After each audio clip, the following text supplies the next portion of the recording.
તમ સર્વને સવારની પ્રાર્થનાની અંદર સ્વાગત કરીએ છીએ। એકત્ર થઈને આપણે પ્રભુની આરાધના કરીએ। પ્રભુએ આખો રાત્રભરી સંભાળ્યા અને ફરીને નવો દિવસ આપણા જીવનની અંદર આપ્યો માટે પ્રભુનો પુષ્કળ આભાર માનીએ। તમ સર્વને સવારની પ્રાર્થનાની અંદર સ્વાગત કરીએ છીએ। આવો આપણે એક ટૂંકું વચન દેખીશું। ગીતશાસ્ત્રોનું પુસ્તક અને તેનો 47મો અધ્યાય અને તેની 7મી કલમ આપણે જોશું। યહોવાને આગળ શાંત થા અને તેની વાટ જો, જે પોતાના માર્ગ આબાદ થાય છે અને જે કુયુક્તિઓથી ફાવી જાય છે તેને લીધે તું ખીજવાઈશ નહીં। હાલેલુયા। પ્રભુના વચનમાં લખેલું છે, દાઉદ ભક્ત કહે છે કે યહોવાને આગળ શાંત થા।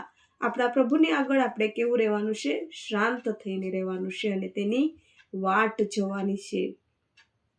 અને જે કુયુક્તિથી ફાવી જાય છે, આપણા જીવનની અંદર જે દુષ્ટ વ્યક્તિ છે તેના લીધે પણ તું ખીજવાઈશ નહીં, ક્રોધ કરીશ નહીં, અને તારા હૃદયને શાંત રાખ, તારા આત્માને શાંત રાખ અને શાંતિથી પ્રભુની વાટ દેખ।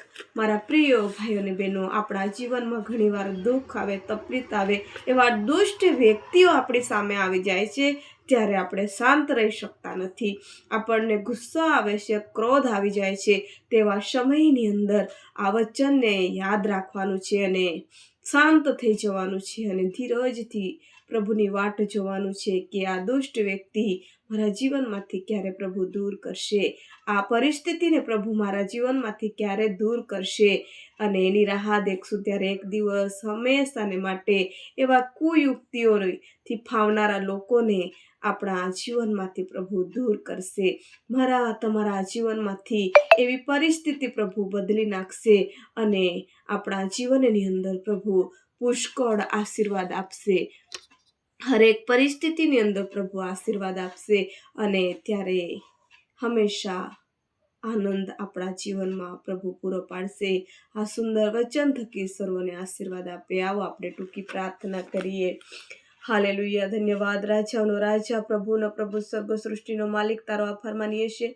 આકાશ તારું સિંહાસન અને પૃથ્વી તારી પાયાની ચોકી। મારા પિતા, આખો રાત્રભરી મરેલાની સમાન બિછાના પરથી હાજાને તાજા ઉઠાડ્યા, જીવતા લોકની વચમાં જીવિત રાખ્યા। એ સારું કે અમે ઉઠીને તારી આરાધના કરી શકીએ, તને માન અને સન્માન આપી શકીએ। હો પરમેશ્વર, મરેલા ઉઠીને ક્યારે પણ આરાધના કરી શકતા નથી, પરંતુ પ્રભુજી તું એ શ્વાસોશ્વાસ આપી માટે તમારો પુષ્કળ આભાર માનીએ। આ સમયને માટે અમે તમારા નામની સ્તુતિ અને પ્રશંસા કરીએ છીએ। આકાશ તારું સિંહાસન, પૃથ્વી તારી પાયાસન, અને તારા પ્રભુજી પગને ચરણે અમને રહેવાને માટે તમે સામર્થ્ય પૂરો પાડ્યો, તંદુરસ્ત ભલા રાખ્યા માટે તારો આભાર માનીએ। રહેવા માટે ઘર, ખા માટે ખોરાક, પહેરવા માટે વસ્ત્રો, સર્વસ્વ તારું આપેલું ધન છે માટે અમે તમારો પુષ્કળ આભાર માનીએ છીએ। મારી સાથે છે તેવી રીતના મારી સાથે જોડાયેલા તમામ ભાઈ બહેનોને માટે અમે વિશેષ પ્રાર્થના કરીએ છીએ। એમના જીવનની અંદર તમે આશીર્વાદ લઈને આવો, નવા દિવસ, નવી શરૂઆત, નવો આશીર્વાદ એમના જીવનમાં તમે લઈ આવો। કોઈ પણ કાર્યો કરે આ દિવસની અંદર ત્યારે તમે એમને સફળ કરજો। પ્રભુજી વૈશ્ય ધંધાની અંદર આશીર્વાદિત કરજો, ખેતીવાડી હશે એમાં પણ તમે આશીર્વાદિત કરજો, ઢોઢાક હશે એમાં પણ તમે આશીર્વાદિત કરજો, મુસાફરી હશે એમાં પણ તમે આશીર્વાદિત કરજો। હરેકના કાર્યોને તમે સફળ કરજો પ્રભુજી। સૌપ્રથમ તને માન, મહિમા, સન્માન આપે, તારું નામ ઊંચું કરનારા બાળકો બને એવું તમે થવા દેજો પ્રભુ। અમારી ઈચ્છાને પણ તમારી ઈચ્છામાં તમે થવા દેજો। આ ટૂંકી વિનંતી ઉદ્ધાર કરતા વાલા પ્રભુ યેશુ તમારા નામથી માંગીએ છીએ, તમે સાંભળો અને સ્વીકાર કરો બાપ। Amen, amen. જય મસીહ કી। જો તમે અમારી સાથે જોડાયેલા નવા છો તો ચેનલને સબસ્ક્રાઈબ કરવા ભૂલશો નહીં। કંઈ પણ પ્રાર્થનાની વિનંતી હશે પણ કમેન્ટ બોક્સમાં લખશો, અમે સર્વ તમારા માટે પ્રાર્થના કરીએ છીએ।